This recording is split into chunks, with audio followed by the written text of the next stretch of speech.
Hey guys, welcome back to the Outbreak channel. If you haven't seen last week's video, go ahead and go watch that real quick before you start this one. Tonight we're going to talk about chapter 2, the first 12 verses of chapter 2 in fact. And it goes along with what was ending in chapter 1. To live holy lives. How do we live this holy life? And in chapter 2, these first 12 verses, Peter tells us and tells these Christians that are scattered in this time how to live those holy lives. So this is week 2 of Exiles, a study of 1 Peter.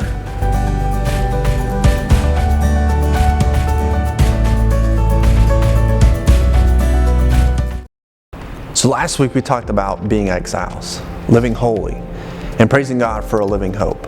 Peter right now is encouraging Christians across the scattered world to keep loving, keep believing, keep following Jesus and God. At the end of chapter 1, he tells them to prepare their minds for action, to prepare our minds for action. They need to be sober-minded and not conforming to what the world evil desires are. Because if you've been saved, that means you are holy among everyone else.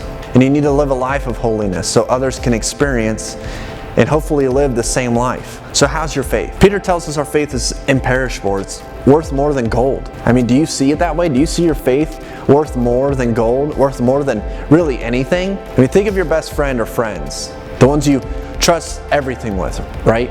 You know, secrets, gossip, struggles, highs and lows of life. In a friendship or even a relationship, both sides need to trust. You both need to have faith that what you say to them, they won't say to other people.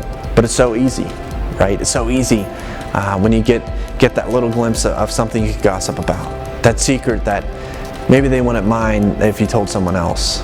A low to go tell someone else. But see, as exiles, as foreigners, as believers, we are called to a much higher standard, to a holy life. That's where Peter starts in chapter 2. Tonight we're going to do some spring cleaning. And I know you guys probably have an abundance of spring cleaning supplies there at your house. But we're going to be cleaning up our lives a little bit, not really around the house. Peter is going to discuss some things that we need to throw out of our lives so we can live a holy life for God. So he starts in chapter 2, verse 1. He starts with the word therefore. If you ever come across this word with a capital T, you have to almost remember what was said before. So in chapter 1, referring back, therefore, to live a holy life, we have to do this.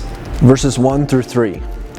So put away all malice and all deceit and hypocrisy and envy and all slander. Like newborn infants, long for the pure spiritual milk, that by it you may grow up into salvation.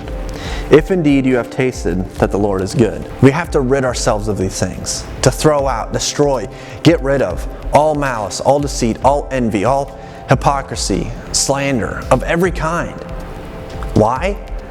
To live holy. Peter then says to crave this pure spiritual milk that when you grow up in your salvation, that you taste that the Lord is good. And those who haven't tasted will as they grow up in their salvation. I mean, think of a time where you had to clean up your house or your room. I mean, what was the occasion? Maybe a special visitor was coming, a special guest, a party. Maybe just because it was a little messy. I mean, how did you feel after you were done cleaning up your mess? What was it like getting rid of junk you didn't need? Tonight, I want us to understand that there are some things in our lives that we need to clear out, get rid of, throw out, to fully pursue obedience to God. I mean, don't you want to do that? Obey God, be obedient to God, follow God with all your heart, all your mind, all your strength. And I know you're a generation that likes always changing things, always changing what you cling to. Some days, maybe you're all about Fortnite, then you're not. Some days, you're all about a band or a singer, then you're not. A movie, a show, a boy, a girl, and then you're not. Something that grabs your attention for just a second. You love it for that little time, and then you move on from it.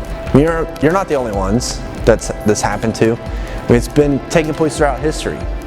Take a look at the Israelites in the Old Testament. They would cry out for God's help in times of trouble, and God would help them. And after a while, they would just go right back into what the world was telling them to do, idol worship in the pagan culture. And then they'd come back, cry to God for help and need help, and the cycle would continue to happen. I mean, isn't that us today? Something bad happens and we go to God for help, and once He helps us through, we forget about Him. We put Him on the back burners. So I don't know what your obedience to God is right now, but tonight I want it to change. These things that enter our lives, students, we have to throw out constantly.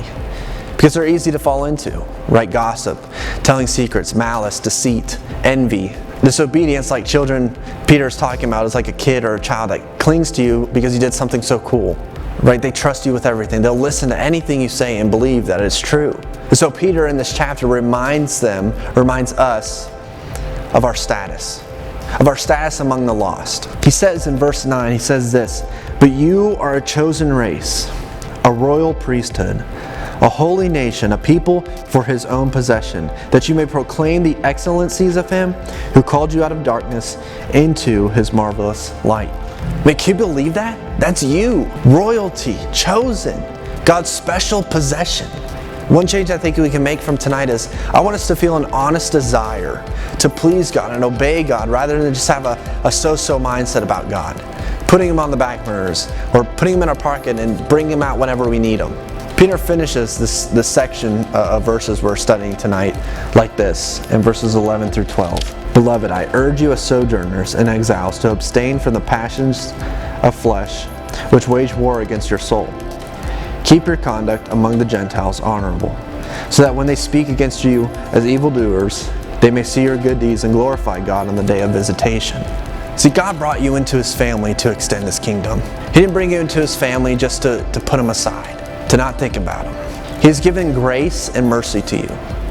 Now Peter's saying live your life so good that it is righteous and that no one, no pagan, no outsider can accuse you of wrongdoing. How can you do that right now? I mean, what do you post on social media? How are you connecting with your friends? Do you pray with them? Do you ask them if they're struggling with anything? I mean, what do you guys talk about? Or are you doing things that God maybe doesn't like? Maybe that your faith doesn't like? When we sin, we obtain that guilt. We obtain this shame. And we feel it because when we were first designed, we were designed with no sin. We were designed perfect. But this guilt and the shame we talk about can be forgiven. It's already forgiven. You just have to believe it's forgiven through the blood of Christ that was shed on the cross. And literally in 2 weeks, we're going to celebrate this day, Easter, the most impossible day made possible. So 3 things from tonight I want you to write down. I want you to throw out all of your junk. Things that hinder your relationship with God and others. Throw them out, because they're hindering you from obeying and being obedient to God. The second thing is remind yourself daily who you are. You are chosen, royalty. You are God's special possession. I want you to believe that. Believe it in your heart. And the third thing, live a life that is righteous and exemplifies to those around you. Be an influence on social media during this time. Be an influence in your friends' lives that they might be struggling with this isolation. They may be struggling with what to believe. You can tell them what to believe. To believe in Jesus, that everything will turn out fine.